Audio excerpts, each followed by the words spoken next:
Hi hello welcome to జాట్ TV. Danam Nagender Congress party పక్షాన Secunderabad parliament పోటీలో నిలబడి 4,29,000 ఓట్లు పడ్డాయి అని సాక్ష్యాలతో సహా చూపించడం జరిగింది. ఖచ్చితంగా దానం నాగేంద్రపై అనర్హత వేటు పడుతుంది. ఖైరతాబాద్ లో ఉప ఎన్నిక వస్తుందని అన్నారు ఎమ్మెల్యే పాడి కౌశిక్ రెడ్డి. మరి కాంగ్రెస్ పార్టీ కండువ కాదు కదా అని అంటా ఉన్నారు. నేను క్లియర్ గా చెప్పిన కాంగ్రెస్ పార్టీ కండువ అంటేనే ట్రై కలర్ కండువ. ఖచ్చితంగా దీపాదాస్ మున్షి పక్షాన దీపాదాస్ మున్షి నాయకత్వంలో టీపీసీసీ ప్రెసిడెంట్ రేవంత్ రెడ్డి గారి నాయకత్వంలో మార్చి 15/3/2024 నాడ కండువ కప్పుకొని కాంగ్రెస్ పార్టీలో చేరిండని చెప్పిన మార్చి 2024లో Congress party Secunderabad parliament candidate గా ఏఐసిసి అనౌన్స్ చేసింది. వారి ఏఐసిసి లిస్ట్ లో అనౌన్స్ చేసిన లిస్ట్ లో 46వ నంబర్లో దానం నాగేందర్ గారి పేరు ఉన్నది అని అన్ని కూడా ఎవిడెన్స్ తో సహా చూపించడం జరిగింది. దానం నాగేందర్ గారు కాంగ్రెస్ పార్టీ పక్షాన పోటీ చేసి సికింద్రాబాద్ పార్లమెంట్ లో 4,29,000 ఓట్లు ఇలా తనకి పడ్డాయి. ఇది క్లియర్ కట్ కేసు. ఖచ్చితంగా మీరు దానం నాగేందర్ గారిని వెంటనే డిస్క్వాలిఫై చేయాలి అని వారు అడిగిన ప్రతి క్వశ్చన్ లో కూడా నేను జవాబు చెప్పడం జరిగింది. నాకు పూర్తి నమ్మకం విశ్వాసం ఉన్నది. ఖచ్చితంగా స్పీకర్ గారు దానం నాగేందర్ గారిని డిస్క్వాలిఫై చేస్తారని. దీనికంటే క్లియర్ కట్ కేసు ఇంకెక్కడ ఉండదని విజ్ఞప్తి చేస్తా ఉన్నాను. రాహుల్ గాంధీ గారేమో కాన్స్టిట్యూషన్ ని చేతిలో పట్టుకొని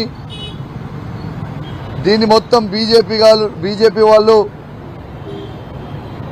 మొత్తం తుంగలకి దొక్కుతా ఉన్నారు అని రాహుల్ గాంధీ గారు ఆరోపణ చేస్తూ ఉంటారు. మరి ఇవాళ రేవంత్ రెడ్డి గారు ఇక్కడ ఏమి చేస్తున్నారని అడుగుతా ఉన్నాను. బీఆర్ఎస్ పార్టీ నుంచి కాంగ్రెస్ పార్టీలో చేరి కాంగ్రెస్ పార్టీ కండువలు కప్పుకొని మొన్న మున్సిపల్ ఎన్నికల్లో కూడా కాంగ్రెస్ పార్టీ తరఫున ప్రచారం చేసి బీఫామ్లు ఇచ్చి ఇంకా మేము లేము అని చెప్పడం అనేది సిగ్గుచేటు అని చెప్పి సందర్భంగా తెలియజేస్తా ఉన్నాను. ఖచ్చితంగా న్యాయం గెలుస్తుంది. ఖచ్చితంగా ఖైరతాబాద్ లో బై ఎలక్షన్ రాబోతా ఉన్నదని చెప్పి సందర్భంగా తెలియజేస్తా ఉన్నాను. ఎవరు అవునన్నా కాదన్నా ఖచ్చితంగా దానం నాగేందర్ గారు మాత్రం డిస్క్వాలిఫై అవుడు పక్కా అని చెప్పి సందర్భంగా తెలియజేస్తా ఉన్నాను.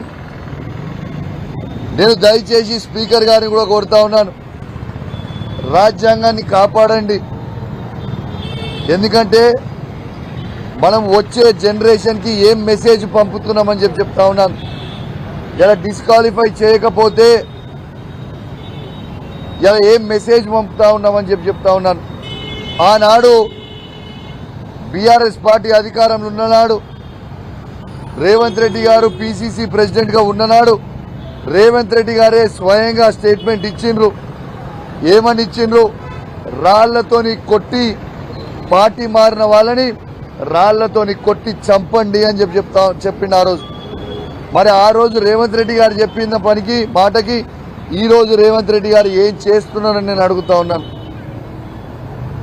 మరి బీఆర్ఎస్ పార్టీ నుంచి చేర్చుకున్న 10 మంది ఎమ్మెల్యేలని మరి ఎందుకు రాళ్లతోని కొట్టి చంపుతలేవు రేవంత్ రెడ్డి గారు అని నేను అడుగుతా ఉన్నాను.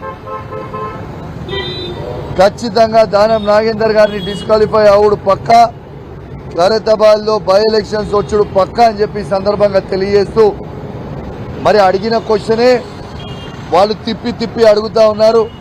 ఎన్ని తిప్పి అడిగినా కూడా అన్ని వాళ్ళు జాయిన్ అయిన ఎవిడెన్సులు, వాళ్ళు కండువ కప్పుకున్నది evidence, video clippings evidence, media video clipping evidence, ఇలా ఏఐసిసి లిస్టు అనౌన్స్ చేసింది ఎవిడెన్స్, ఇలా ప్రతిదీ ఎవిడెన్స్ అనేది వాళ్ళకి సబ్మిట్ చేయడం జరిగింది.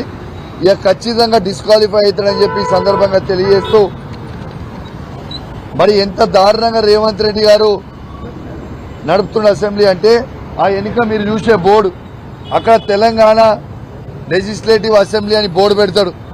ఇవాళ ప్రెస్ని లోపలికి అలవ్ చేయకుండా ఇవాళ ప్రెస్ని రోడ్డు మీద పెట్టి మేము మాట్లాడుతున్న సందర్భంగా మీరు మాట్లాడుతుంటే అక్కడ కవరేజ్ వస్తుందని ఇవాళ అక్కడ ఉన్న బోర్డు కూడా పీకేసిర్రు. ఇంత చిల్లర రాజకీయం రేవంత్ రెడ్డి గారి ప్రభుత్వం చేస్తుందనేది స్పష్టంగా కనబడతా ఉంది. ఆఖరికి అసెంబ్లీ ముందు అసెంబ్లీ లోపలనేమో ప్రెస్ పెట్టనియరు, అసెంబ్లీ లోపల మాట్లాడనియరు. ఆఖరికి పాపం ప్రెస్ వాళ్ళని కూడా రోడ్డు మీద నిలబెడతారు. ఆ రోడ్డు మీద నిలబెట్టి కవరేజ్ వస్తుంది కదా అని మాట్లాడుతుంటే ప్రజలకి అసెంబ్లీ బ్యాక్గ్రౌండ్ బోర్డు కనబడొద్దని ఆ బోర్డు కూడా పోలీసు వాళ్ళకి చెప్పి పీకించేసిండు రేవంత్ రెడ్డి గారు. ఇంత భయం ఎందుకు రేవంత్ రెడ్డి గారు మీకు అని చెప్పి నేను అడుగుతా ఉన్నాను. ఈ దొంగ పనులు చేసుకుంటా దొంగనే దొంగ దొంగ దొంగ అన్నట్టు రేవంత్ రెడ్డి గారే అరుస్తారు పెద్ద నోరు పెట్టుకొని. కానీ ఖచ్చితంగా చెప్తున్నా, మీరు ఎన్ని చిల్లర పనులు చేసినా ఎన్ని దొంగ నాటకాలు చేసినా ఖచ్చితంగా వచ్చే అసెంబ్లీ ఎన్నికలలో మాత్రం ఖచ్చితంగా మీకు ప్రజలు బుద్ధి చెప్పబోతా ఉన్నారని చెప్పి సందర్భంగా తెలియజేస్తూ సెలవు తీసుకుంటా ఉన్నాను. జై తెలంగాణ, జై కేసీఆర్. నేను బయటికి వచ్చిన తర్వాత నా తర్వాత మహేశ్వర్ రెడ్డి గారు లోపలికి పోయినరు, మరి ఇప్పుడే పోయినరు. మరి ఈ రాష్ట్రంలో కాంగ్రెస్ బీజేపీ మ్యాచ్ ఫిక్సింగ్ లాగా క్లియర్గా కనబడుతుంది. మున్సిపల్ ఎన్నికలలో మీరు చూసిర్రు, కాంగ్రెస్ పార్టీలు చైర్మన్లు వైస్ చైర్మన్లు బీజేపీ తీసుకున్నారు. ఇలా కాంగ్రెస్ బీజేపీ ములాఖత్ అనేది క్లియర్గా కనబడతా ఉన్నది. ఇవాళ మహేశ్వర్ రెడ్డి గారు కూడా లోపలికి పోయినరు. మరి వారు కూడా కాంగ్రెస్ బీజేపీ ములాఖత్కే నడుస్తారని అనుకుంటున్నా. ఎందుకంటే బడాబాయ్ చోటాబాయ్ ఇద్దరు కలిసి ఉన్నట్టుగా ఇవాళ కాంగ్రెస్ బీజేపీ కూడా అట్లనే ఉన్నది. ఇవాళ బీజేపీ వాళ్ళు కూడా ఏం చెప్తారో మరి బయటకు వచ్చినాక చూడాలని చెప్పి. Hi, this is Swathi. Like చేయండి, షేర్ చేయండి, కమెంట్ చేయండి అండ్ సబ్స్క్రైబ్ చేయండి GR TV.